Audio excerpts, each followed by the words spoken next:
In the boundless quilt of space that blankets the Orion Spur, stars twinkled like the last embers of a cosmic fire, fading in and out with a pulsating grace. Here, in a sector speckled with the silver glint of asteroid belts, floated the starship Avalon, a sleek vessel that cut through the void with the silent precision of a shadow at midnight. Captain Leo Sterling stood at the helm, his gaze fixed on the panorama of space unfolding before him. The bridge of the Avalon was a symphony of quiet beeps and soft hums, the air alive with the electric scent of ozone and cold metal. It was here that Sterling felt most at home, surrounded by the stars that had cradled his childhood dreams back on the harsh mining colonies of Ceres. His eyes, seasoned by years of navigating through asteroid fields and nebulous storms, caught every flicker of movement outside the panoramic windows. The asteroid field they were approaching was a sprawling expanse of rock and ice, orbiting a lonely star that cast a harsh, white glow over its silent sentinels. Sensors pick up increased mineral deposits in this belt. Captain, reported Ensign Tara Lee, her voice a crisp echo in the quiet of the bridge. Estimates suggest high yields of palladium and iridium. Sterling nodded, his thoughts briefly touching the raw beauty of the rugged asteroids before him. Set a course, Ensign. Let's make a pass. But keep us on alert. Pirate activity has been up in the sector, he said, the caution in his voice a well-earned artifact of his past encounters. As the Avalon maneuvered closer, the asteroids loomed large, their surfaces a tapestry of shadows and light. Each rock carried the scars of cosmic battles, pockmarked by meteor strikes and the relentless pull of gravity. The ship's scanners hummed diligently, painting a spectral analysis of the rocks in hues of green and blue on the holographic displays. The tranquility of their mission, however, was a delicate veneer. The vastness of space, while awe-inspiring, was also a frontier of unknown dangers. Sterling's hand hovered near the manual controls, a habit born from too many close calls. His crew, a diverse group of seasoned explorers and bright-eyed novices, watched their instruments with the intensity of hunters stalking prey. Just as the Avalon skirted past a particularly massive asteroid, an alarm blared, a sharp, piercing sound that cut through the murmur of the ship's operations. "Proximity alert," shouted Lieutenant Hargrove from the navigation deck. "Object approaching from the dark side of the asteroid. It's fast." Instincts honed by years in the void kicked in. Shields up. Prepare for evasive maneuvers. Sterling commanded, his voice a calm force amid the sudden surge of adrenaline. The crew sprang into action, their movements a choreographed dance of urgency. On the main display, an unidentified object shot from the shadow of the asteroid, its trajectory a menacing straight line toward the Avalon. Pirate, or worse, a rogue drone from a forgotten conflict. Sterling assessed the situation with a tactical eye, possibilities racing through his mind as he prepared to face another child of the vast, cold cosmos. "Ensign Lee, get me a visual." "Hargrove, plot a potential escape route." "We might need it if things go south," Sterling ordered, his fingers grazing the controls, ready to weave the Avalon through the deadly ballet of space debris. As the image of the approaching object sharpened on their screens, the crew tensed, ready to confront whatever emerged from the darkness of space. Captain Leo Sterling, protector of his ship and its souls, felt a familiar thrill. Out here, in the infinite dance of stars and shadows, every moment held the weight of eternity. And so, under the indifferent watch of the distant stars, the Avalon sailed onward, her crew poised on the brink of the unknown, their journey a thread woven into the vast tapestry of the Orion Spur. Chapter 2, Echoes of the Past. In the shadowed stillness of the universe, where stars whisper secrets to the void, memories often drift like flotsam on the cosmic tide. For Captain Leo Sterling, the past was a ghostly presence aboard the starship Vanguard, an ever-present echo in the vast corridors of space. The cabin of the captain was not adorned with the usual trappings of military prestige. Instead, it was a sanctuary of somber reflections and personal artifacts.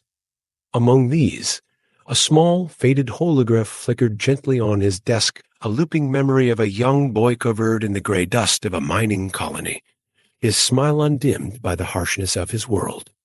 Sterling stood by the viewport, gazing out at the swirling maelstrom of an asteroid field they were navigating.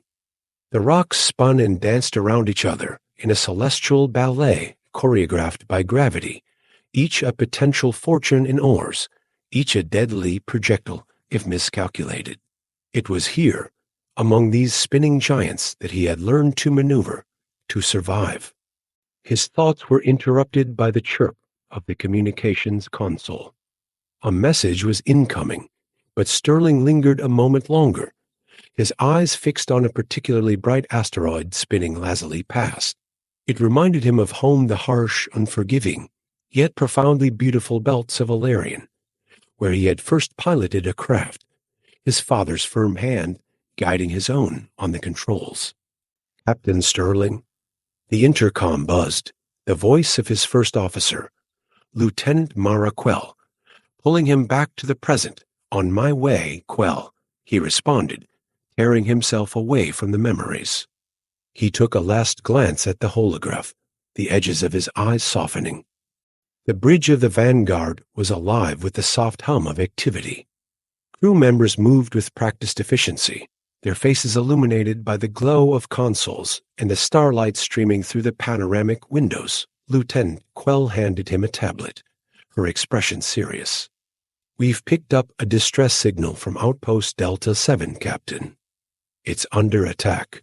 Sterling's jaw tightened as he scanned the details. Outpost Delta 7 was not merely a strategic point, but a symbol of peaceful exploration and cooperation in the sector. It was also dangerously close to the territories greedily eyed by the Consortium. Plot a course, maximum warp. Send a broadcast to Delta 7. Tell them help is on the way. His voice carried the weight of command, but beneath it lay a tremor of urgency. This was not just about protecting territory. It was personal. Outpost Delta 7 had been the first to trade with his father's mining operation years ago, providing them with much-needed supplies and support. As the crew hastened to obey, Sterling's thoughts drifted back briefly to those early days, the clatter of mining equipment, the thrill of discovery, and the bone-deep knowledge that the universe was far vaster and more mysterious than the confines of any asteroid belt. It was those days that had honed him, tempered his spirit in the crucible of space. Now, as the Vanguard leaped forward, stars stretching into lines of light around them, Captain Leo Sterling steeled himself for what was to come. He would stand for Outpost Delta 7 as he had once stood on the rocky surface of Orion, unyielding, driven by a resolve forged in the echoes of his past. Chapter 3. Gathering Storm. The starship Aurora glided silently through the expanse of space, a silver sliver against the backdrop of the cosmos. Its destination, a remote outpost on the fringe of the Rigel system, flickered on the navigation screens like a distant beacon. Inside the command center, Captain Leo Sterling stood resolute, his gaze fixed on the stars ahead. The recent skirmish had left its mark not just on the hull of the Aurora, but on the spirits of its crew as well. "Sir, we've received a distress call from Outpost Delta 7, announced Lieutenant Mara Cole, her voice a blend of urgency and composure.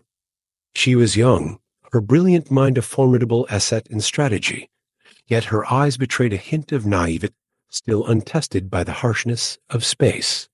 Captain Sterling nodded, his thoughts momentarily adrift in the memory of his own early days in command. "On screen, Lieutenant," he commanded, his voice firm, yet tinged with an undercurrent of concern.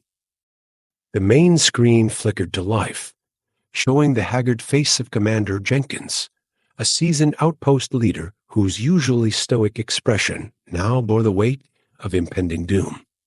Captain Sterling, thank heavens. We're under siege by Consortium drones. They're after the quantumite deposits. We can't hold them off much longer. The urgency in Jenkins' voice spurred Sterling into action. Mara, plot a course. Prepare the crew for a potential skirmish. I want us there yesterday. As the Aurora bent the very fabric of space-time to leap forward, the crew members hustled through the corridors. Among them was Dr. Hannah Alves, the ship's chief medical officer, her steps quick and precise as she checked her medical kits, prepping for the inevitable casualties that skirmishes with the Consortium brought. In the dimly lit briefing room, Sterling addressed his senior officers, each face a mask of determination and worry. The Consortium's aggression has escalated. He began, his voice steady. Outpost Delta 7 isn't just a strategic asset. It's a symbol of the independent space sector's resistance. We lose it, we signal to the Consortium that will fold under pressure. That is not the message we're going to send. Plan was daring a direct assault on the Consortium drones while deploying a small team to reinforce the outpost's defenses. We'll use the asteroid belt for cover, Sterling outlined, pointing to the holographic star map floating above the table. It's risky, but it's our best shot at getting the upper hand. Navigator Jiro Sato, a veteran of celestial maneuvers, chimed in, his voice cool and analytical. The asteroid field will provide us with the necessary cover, but it's dense. I'll need everyone's eyes sharp. The team dispersed, each to their battle stations, while Sterling remained behind, his eyes once more drawn to the star map. The weight of command was a familiar burden, yet each decision felt as heavy as a star-going supernova. As the Aurora approached the besieged outpost, the reality of the conflict set in. Blasts from Consortium drones illuminated the dark like deadly fireworks.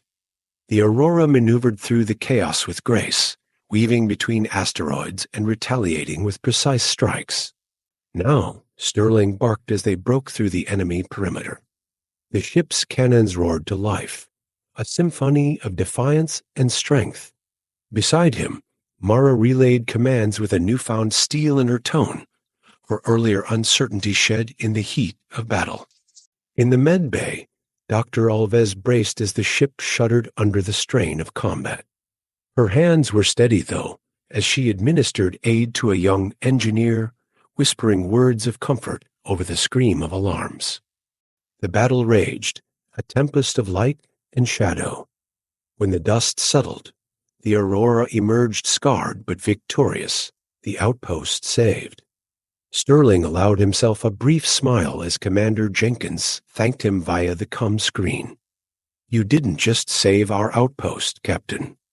You gave us hope. As Sterling looked around at his crew, their exhaustion masked by relief and pride, he knew this was but a brief respite. The storm was gathering still, and the Aurora would need to navigate through many more before this war was won. But for now, they had achieved a small victory, a reminder of why they fought and who they were fighting for.